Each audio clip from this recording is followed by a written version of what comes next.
Welcome to the Herdman T podcast. I am your host, Herdman T.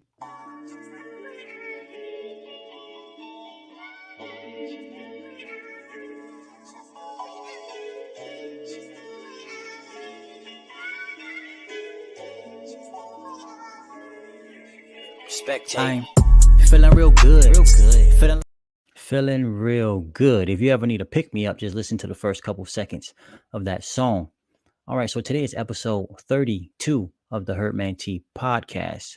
And if you want to support the podcast, head over to patreon.com/HerdmanT, patreon.com/HerdmanT. All right, so today's topic or topics will be type 1 diabetes, pancreatitis, edema, blood pressure, really how to lower blood pressure, and fibromyalgia. All right, first things first, herbs are for structure, function, and fluids. Structure, function, and fluids, not for diseases. Herbs are for the body. All right, starting off with type 1 diabetes.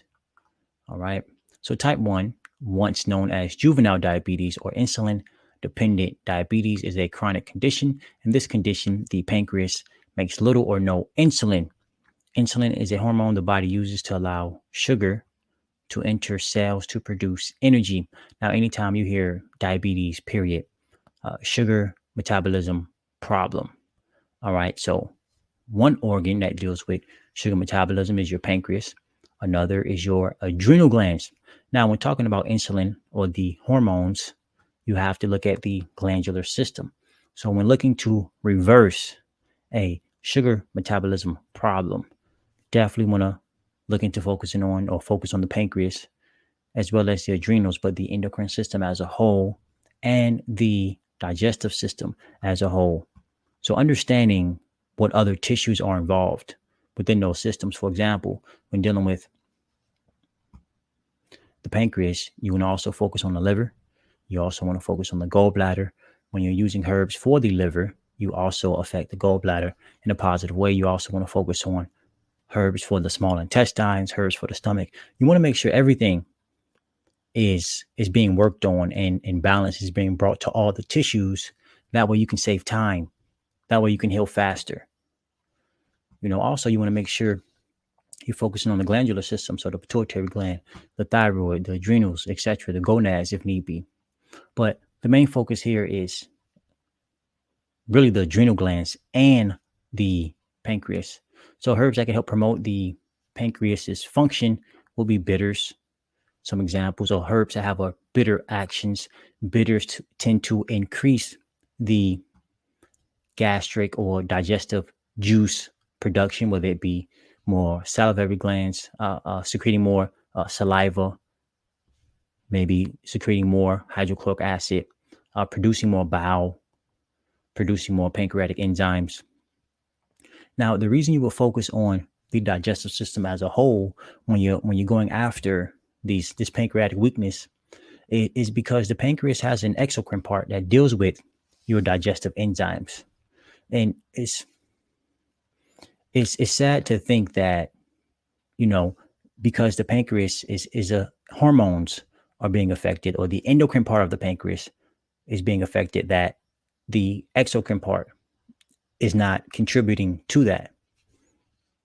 All right. So when dealing with, your pancreatic enzymes or the pancreas secreting fats, or the pancreas breaking down your fats, you also have the liver that is going to emulsify your fats with bile.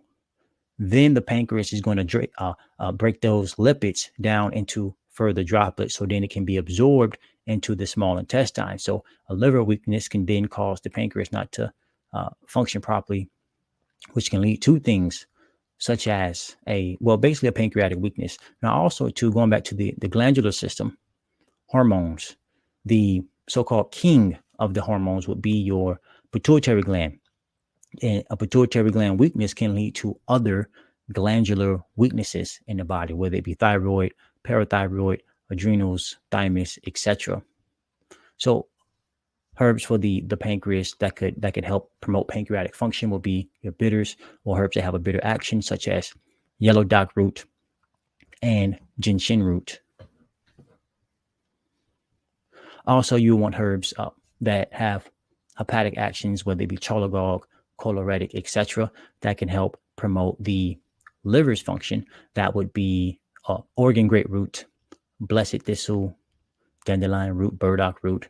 And then, of course, you want herbs for the small intestines, because on one hand, it could be that the pancreas isn't breaking down its sugars properly, or just enzymes, proteins, etc. properly. Now it needs to be absorbed into the small bowels. All right. And maybe the small bowels is inflamed as well, as the pancreas not regulating blood sugar levels properly. So you want to make sure you're focusing on the small bowel as well. Some great herbs for that would be marshmallow root, slippery elm bark. So herbs that have a demulcent action will be great as well. Also herbs that have an astringent action to help tone and tighten tissues, such as white oak bark. And if I'm not mistaken, yarrow may have some of those actions as well. Now, going over to the other side of the sugar metabolism, the adrenal glands. So herbs for the adrenal glands again is a part of the endocrine system. So adaptogens, some may be familiar with ashwagandha root. You also have sumo root, or licorice root, schisandra berry, are some good herbs to focus on the adrenal glands function. So it's best to again, think holistic. So sugar metabolism, think adrenal glands, think pancreas. Also think of tissues or organs that will affect the pancreas's function and the adrenal glands function. Two that comes to mind. One, the liver can affect the pancreatic function, or the pancreas's function. Also, the pituitary gland can affect the pancreas's function, as well as the adrenal glands function. So again, it's important to know which tissues are involved, or all or the majority of the tissues involved with this particular problem. And then also too, with regulating hormones, right? If the body has an excess amount of hormones, it needs to be pushed out through a system. This system is known as the lymphatic system. The lymphatic system filters its waste out through the kidneys as well as the skin. So you want to make sure you have the lymphatic system moving as well, to get any excess hormones out, or anything that the body doesn't need in it. All right, next up, pancreatitis. So herbs that I mentioned before will also work for pancreatitis. So basically, what is pancreatitis? Is inflammation of the pancreas. Inflammation is immune system activity that can cause swelling, pain, and changes in how an organ or tissues work. So inflammation, immune activity, the lymphatic system is your main immune system. When talking about inflammation in a particular part of the body, you have blood being sent to those tissues to, one, feed the cells, and also to send, you can say, the warriors or the fighters to those cells to help combat any type of unwanted substance or pathogen that is there. Now, when this fighting is going on, when this feeding is going on, you have waste that accumulates. What happens after you eat? You go to the bathroom. This waste needs to be put into the sewer system. What happens after you fight? You have you have dead people. What happens to the dead people? You have bacteria that can come and start to decompose or break down these bodies. You have insects or whatever that comes and break down these bodies, and then they have to be carried off into some type of put in the dumpster or burn, etc. So not funny, but you get where I'm going with this. So basically, you need a system that's going to eliminate the waste. All right, to remove the trash. And this system for the human body is the lymphatic system. So yes, you got inflammation, you got blood, you have the warriors going to these cells to get rid of any unwanted substance, to feed the cells, to strengthen the cells. Waste is being created. This waste needs to go into the lymphatic system. The lymphatic system filters through the kidneys, in my opinion. Now, current Western medical thinking, they don't think that the lymphatic system dumps into the kidneys. They have very little research on it. But I say, contrary to what they think, in my opinion, the lymphatic system dumps into the kidneys. And that's why you would see sediment in the urine. That's why you can see mucus in the urine as well. Also, the lymphatic system goes out through your skin. So I'm saying that to say, yes, you can have herbs to increase the pancreas's function, but you would also need herbs to help get rid of waste that is in the pancreatic tissue. Now, in the body, you have cells, spaces, and two fluids. In the pancreas, there are cells, spaces, and two fluids. What are the two fluids? Blood and lymph. So blood is already going into the pancreas, but you need that lymph to be moving out or constantly flowing out. So it's a nice flow. Blood in, lymph out. Blood in, lymph out. And the best way or the fastest way to start getting this lymph fluid to move would be taking herbs for the kidneys, but also light exercises, light walks, and getting massages. But if you're talking from an internal standpoint, you definitely want to get some herbs for the kidneys and adrenals, as well as foods, diet. Change what you eat. Eat more fruits, berries, and melons, and less of everything else. If you're just getting started, add more fruits to what you are already consuming.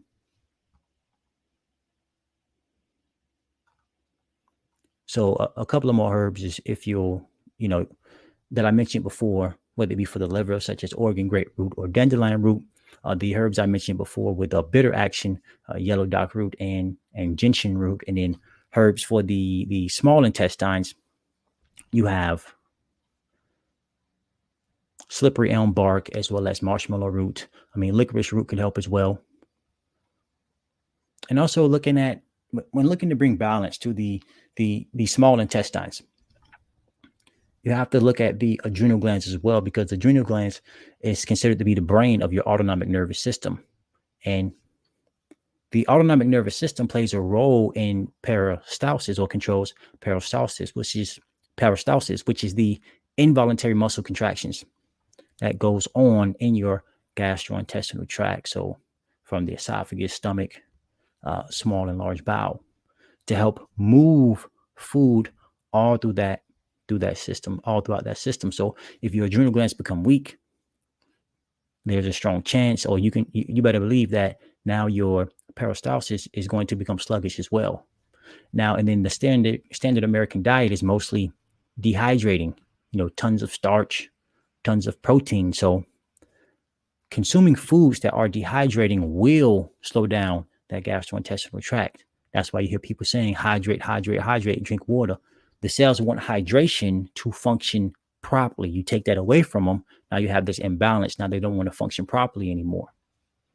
So the adrenal glands can help inspire your cells to function better in terms of peristalsis. And then you have the fruits, berries, and melons, which are hydrating to the cells. So the cells are like, yeah, give me the hydration so that we can function the way we want to. Voice a little raspy. All right, next up, edema. So edema is a medical term for swelling caused by fluid trapped in your body's tissues. So going back to cells, spaces, and to fluids, you have cells that make up tissues. Now, all around these cells, you have spaces. These spaces are known as the interstitial spaces.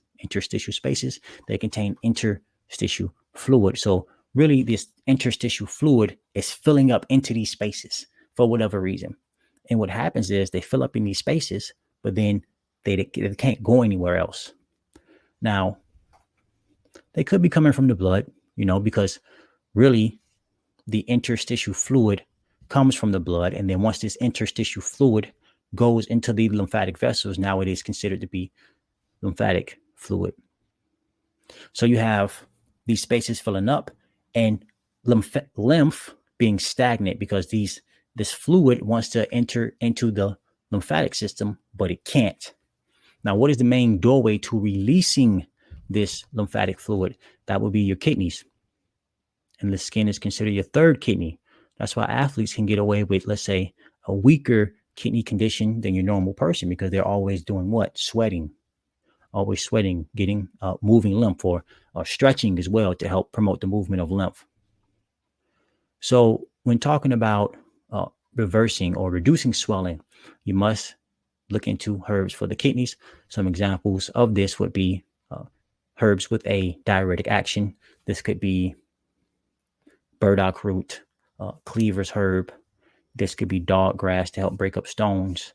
It could be uva ursi leaf. It could be foti. So diuretic actions in combination with a, let's say, antiseptic action to help clean the kidneys. It could be soothing diuretics such as marshmallow root to help soothe the bladder, because you're not only going to want to go after the kidneys, you also want to work on the bladder, the urethra, and as well as the adrenal glands. The adrenal gland sits on top of your kidneys and does or do influence those kidneys. And again, like I said before, when focusing on the adrenal glands, look at the glandular system as a whole. You want to work on everything. That way you don't play the guessing game, therefore speeding up healing and saving you time. You know, we work hard to, make a bunch of money later on to spend all that money on our health to help save us some time, or however it goes. But I believe you get what I'm saying. I figured out in a later episode, right?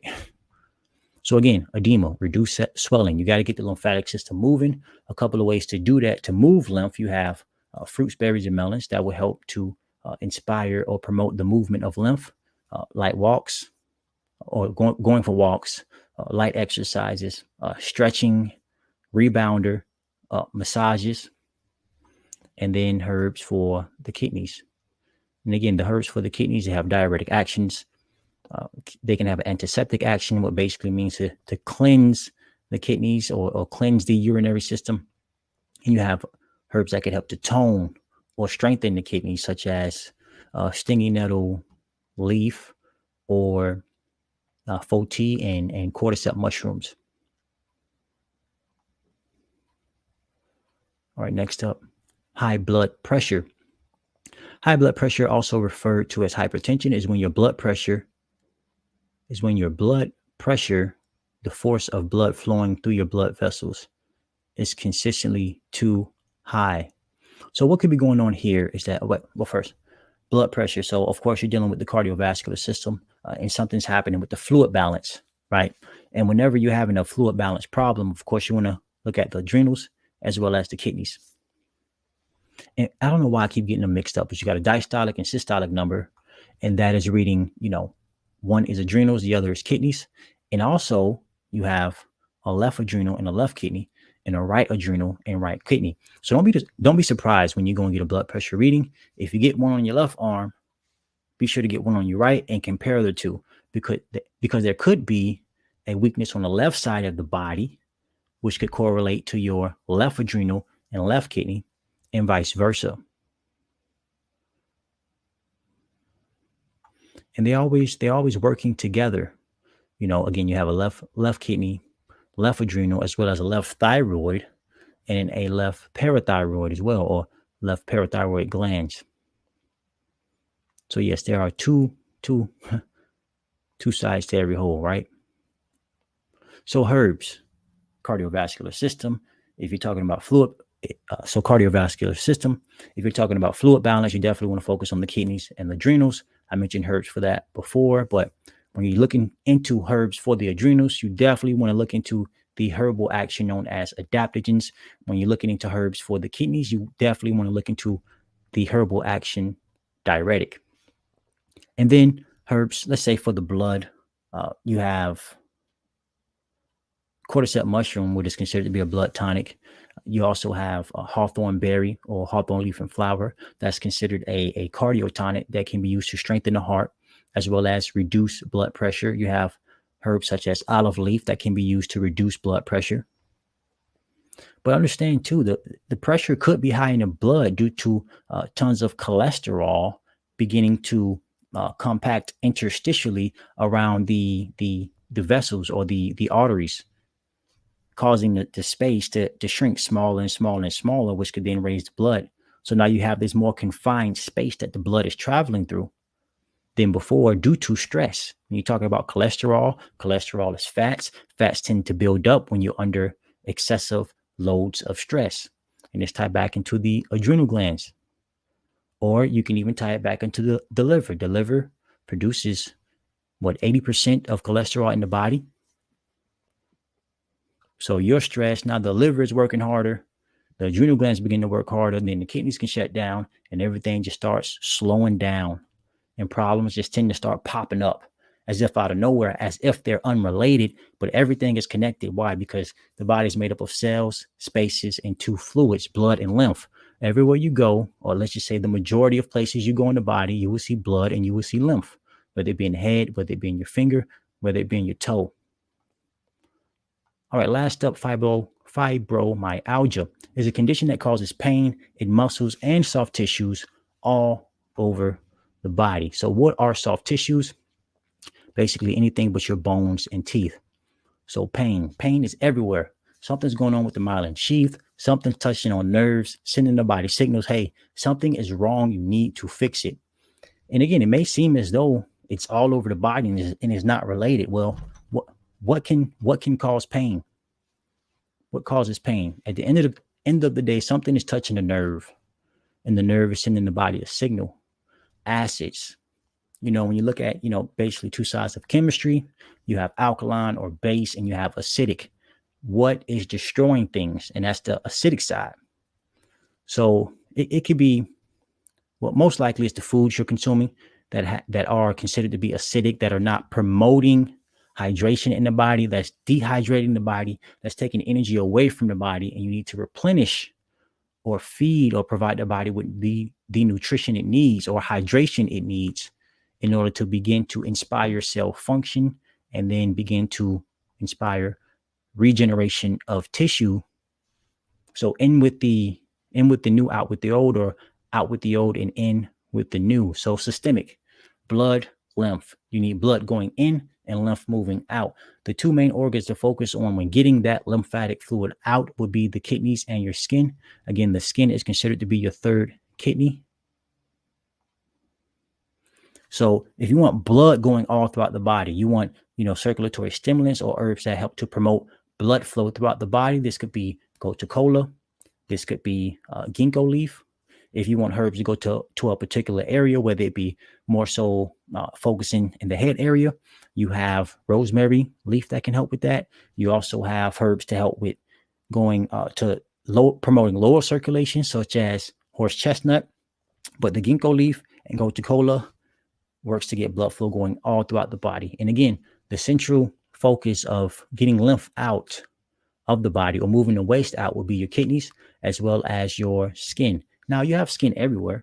You can get topical or use herbal shampoos to help promote the lymphatic movement up here, whether it be adding calendula, herbs like calendula or calendula, to your herbal hair wash to help start getting the dandruff or white flakes, help inspire those to come out and get going.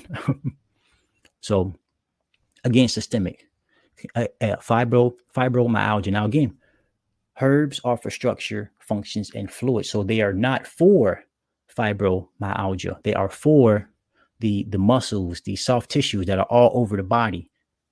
So they are for fluids, the blood and the lymph. So just a quick recap of herbs for a systemic problem, herbs that cause pain all over the body. You have herbs for the blood, whether it be hawthorn leaf and flower or hawthorn berry, specifically for the heart, to help the heart to function better. You have herbs to promote lymph. Now, herbs to promote the movement of lymph. This could be herbs for the kidneys, whether it be corn silk, burdock root, cleavers. Also, you have herbs that are specific to lymph fluid. And these are the herbs you want to, definitely make sure you're talking one-on-one with the herbalist about. And this would be herbs such as poke root, bloodroot, red clover blossoms. But I see I'm running out of time over here. This is all I have for today. Thank you for tuning in to the live. Until next time. Peace.